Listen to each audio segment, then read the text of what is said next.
નમસ્કાર મિત્રો, ગયા વિડીયોમાં આપણે સાદો ભવિષ્યકાળ પૂરો કર્યો. આજથી આપણે ચાલુ કરીશું ચાલુ વર્તમાનકાળ. ત્રણેય ચાલુ કાળ આપણે વારાફરતી લઈશું. એમાં પહેલો કાળ છે ચાલુ વર્તમાનકાળ. ક્યારે વપરાય પહેલાં જોઈએ. ચાલુ વર્તમાનકાળ ક્યારે વપરાય? તો એક તો હાલમાં ક્રિયા ચાલુ હોય, હાલમાં કોઈ ક્રિયા ચાલુ હોય અથવા તો નજર સમક્ષ આપણી નજરની સામે કોઈ ક્રિયા બનતી હોય કે ચાલુ હોય, તે દર્શાવવા માટે આપણે વાપરીએ છીએ ચાલુ વર્તમાનકાળ. હવે એના કીવર્ડ્સ જોઈએ, કયા કયા શબ્દો ચાલુ વર્તમાનકાળમાં વપરાશે. તો નાવ એટલે કે અત્યારે, રાઇટ નાવ એટલે પણ અત્યારે, એટ ધીસ મોમેન્ટ આ ક્ષણે, લિસન, વોચ, સ્ટોપ, બીવેર, ક્યારેક રન. તો આ બધા શબ્દો ચાલુ વર્તમાનકાળમાં વપરાય છે. એના પછી એક છે સી, એના પછી એક છે લુક. તો આટલા શબ્દો જે છે એ ચાલુ વર્તમાનકાળમાં વપરાય છે. એમાં આ જે શબ્દો છે બધા, listen, watch, stop, beware, C, look, આ બધા વાક્યની શરૂઆતમાં આવે છે.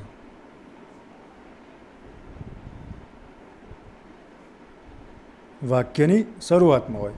અને આ જે શબ્દો છે એ વાક્યની છેલ્લે આવતા હોય છે.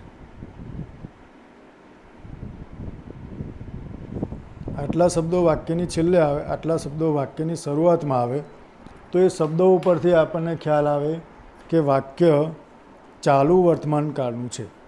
હવે કોઈ પણ ચાલુ વર્તમાનકાળનું વાક્ય બનાવવું હોય તો એમાં બે વસ્તુ હોય. એક તો સ્ટાર્ટિંગમાં એમ ઇઝ કે આર આવે, એમ ઇઝ કે આર, વત્તા એની સાથે આઈએનજી વાળું ક્રિયાપદ આવે. શું આવે? આઈએનજી વાળું ક્રિયાપદ. પહેલાં એમિજાર આવશે, એની સાથે આવશે આઈએનજી વાળું ક્રિયાપદ. આપણે ઉદાહરણ જોઈએ. Look, the children are playing cricket. જુઓ, બાળકો ક્રિકેટ રમી રહ્યા છે. તો વચ્ચે આપણે જોઈ શકીએ છીએ કે એમિજારમાંથી આર આવ્યું છે, એના પછી આઈએનજી વાળું ક્રિયાપદ છે. તો ખાલી જગ્યા પૂછાય આપણે તો પહેલાં શબ્દ જોઈ લેવાનો અને પછી વાક્યની અંદર કર્તા પ્રમાણે એમિજાર મૂકવાનું. બીજા નંબરે જે ક્રિયાપદ આપ્યું હોય એની પાછળ આઈએનજી લગાવીને મૂકવાનું. દાખલા તરીકે સી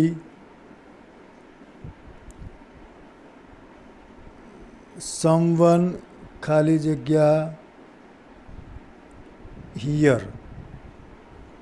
સી સમવન ખાલી જગ્યા હિયર. કૌંસમાં આપણને આપેલું છે દાખલા તરીકે કમ. તો આ ખાલી જગ્યા પૂરવાની હોય ચાલુ વર્તમાન કાળથી. તો પહેલાં સમવન કરતા છે, એક વચન છે એટલે આપણે મૂકીશું ઇઝ. પછી ક્રિયાપદ છે કમ, તો એનું કરીશું આપણે કમિંગ. હવે કોઈ પણ ક્રિયાપદમાં છેલ્લો અક્ષર ઈ આવતો હોય, ક્રિયાપદનો છેલ્લો અક્ષર ઈ હોય તો ઈ કાઢીને, ઈ જે છે આપણે કાઢી નાખવાનો, ઈ કાઢીને આઈએનજી મૂકવું. ક્રિયાપદનો છેલ્લો અક્ષર ઈ હોય તો ઈ કાઢીને આઈએનજી મૂકવું. બીજો એક એમાં નિયમ છે, ક્રિયાપદનો છેલ્લો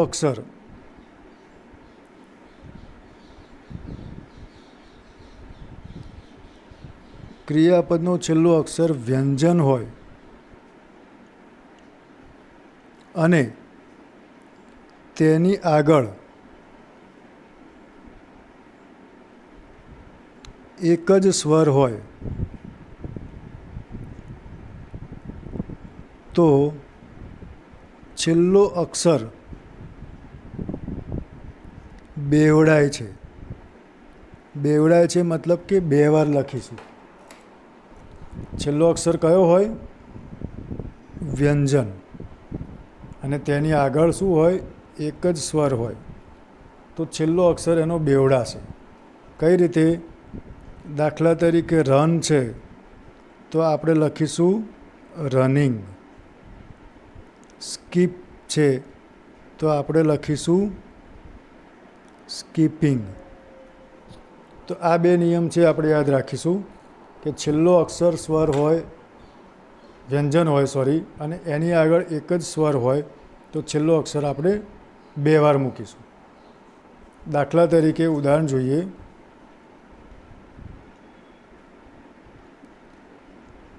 The girls are skipping now.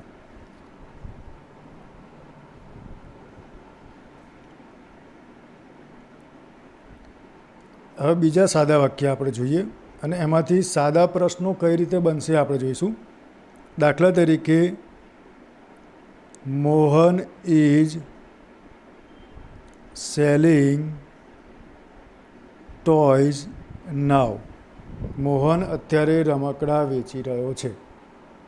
સાદો પ્રશ્ન બનાવવાનો છે તો આપણે શું કરીશું? ટુ બીનું રૂપ જે છે આગળ મૂકીશું અને કર્તા જે છે એ પાછળ મૂકીશું. ટુ બીનું રૂપ આગળ આવશે અને કર્તા પાછળ આવશે. કેવી રીતે જોઈએ? આ ઈજ છે એ આપણે આગળ લઈશું. બીજા નંબરે આવશે કર્તા ઈજ મોહન, પછી ક્રિયાપદ છે સેલિંગ, અન્ય શબ્દોમાં છે ટોયઝ અને છેલ્લે આવશે નાવ, પ્રશ્નની નિશાની. તો પ્રશ્ન વાક્ય કઈ રીતે બનાવીશું?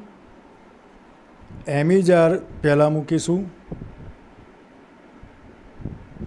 એમ ઇઝ અને આર પહેલાં મૂકીશું. બીજા નંબરે શું કરીશું? પ્લસ કર્તા. એના પછી આપણે મૂકીશું આઈએનજી વાળું ક્રિયાપદ. એના પછી આવશે અન્ય શબ્દો અને સૌથી છેલ્લે આપણે મૂકીશું પ્રશ્નની નિશાની. તો ટુ બીના રૂપવાળા સાદા વાક્યો જે હોય એનું પ્રશ્ન વાક્ય આપણે આ રીતે બનાવીશું. સૌથી પહેલાં મૂકીશું એમ ઇઝ આર, એ વાક્યમાં જે હોય એ જ લેવાનું છે આપણે. બીજા નંબરે કર્તા આવશે, ત્રીજા નંબરે આઈએનજીવાળું ક્રિયાપદ, ચોથા નંબરે અન્ય શબ્દો અને પ્રશ્નની નિશાની. તો આ રીતે સાદા પ્રશ્ન વાક્ય બનશે. બીજા પ્રશ્ન વાક્યો કઈ રીતે બનશે એ આપણે જોઈએ. WH વાળા. તો પહેલાં સૌ પ્રથમ આપણે જોઈએ હુ વાળા પ્રશ્ન વાક્ય. હુથી શરૂ થતા પ્રશ્ન વાક્ય. સૌથી સહેલા પ્રશ્ન વાક્ય હુ ના હોય છે. દાખલા તરીકે Mahesh is playing chess. Mahesh chess રમી રહ્યો છે. પ્રશ્ન બનાવવાનો છે આપણે હુથી. તો આપણે શું કરીશું? જે કર્તા છે એની બદલે આપણે હુ મૂકી દેવાનું. કર્તાની જગ્યાએ હું આવશે. બાકી જે શબ્દો છે એના જ આપણે નીચે મૂકવાના છે, કોઈ પણ ફેરફાર કર્યા વગર. Who is playing chess. Chess કોણ રમી રહ્યું છે? તો સૌથી સહેલા પ્રશ્ન વાક્ય હુના છે. કર્તાની બદલે હું મૂકીશું. બાકી જે વસ્તુ છે, જે શબ્દો છે, બધા એમના એમ મૂકવાના છે, કોઈ પણ ફેરફાર કરવાના નથી. તો શું યાદ રાખીશું આપણે વર્તમાન કાળમાં? કે નજર સમક્ષ ચાલુ રહેલી ક્રિયા બતાવવા માટે વપરાય છે. અને સાદા વાક્યમાં એમિઝાર વત્તા આઈએનજી વાળું ક્રિયાપદ વપરાય છે. સાદા વાક્યમાં. પ્રશ્ન વાક્ય હોય તો પહેલાં એમિઝાર મૂકી દઈશું, પછી કર્તા મૂકીશું. આગળ આપણે જોયું. હું વાળામાં શું યાદ રાખવાનું? કર્તાની બદલે હું મૂકી દેવાનું. બાકી બધું જેમનું છે એમનું એમ જ આવશે. ક્યારે વપરાય? તો નજર સમક્ષ ચાલુ રહેલી ક્રિયા દર્શાવવા માટે ચાલુ વર્તમાનકાળ વપરાય છે. આવતીકાલે આપણે બીજા વિડીયોમાં જોઈશું WH શબ્દો બધા, જેવા કે where, when, which, what, how, why, whose, how many,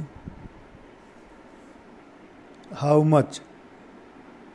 આ શબ્દોથી શરૂ થતા પ્રશ્ન વાક્યો આપણે આવતીકાલે શીખીશું.